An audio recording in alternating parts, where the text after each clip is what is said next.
ม้ของเพื่อนบ้านนะคะเพื่อนๆไม่ใช่ของป้าเนยป้าเนยปลูกผักป้าเนยไม่ปลูกดอกไม้เราจะปลูกหลังบ้าน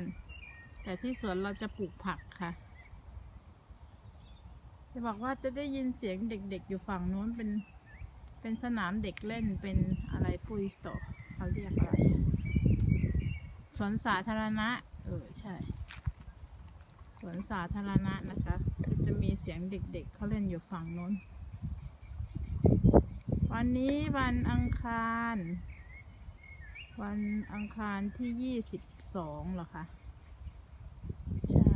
เมษาที่22เนาะ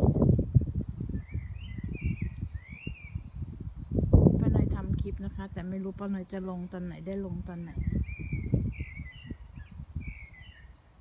ให้เพื่อนๆดูดอกไม้สวยมากฝั่งโน้นด้วย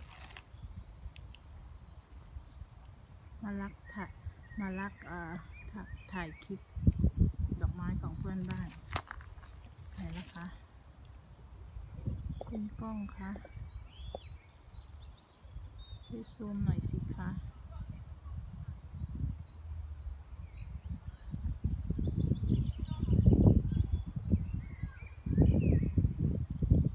ซูมได้แค่นี้ค่ะ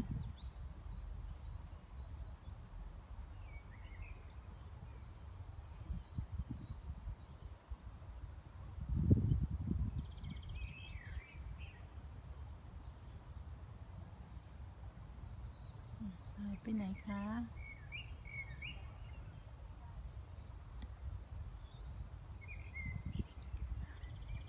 ขอโทษเพื่อนๆด้วยนะครับป้าเนยเพิ่ง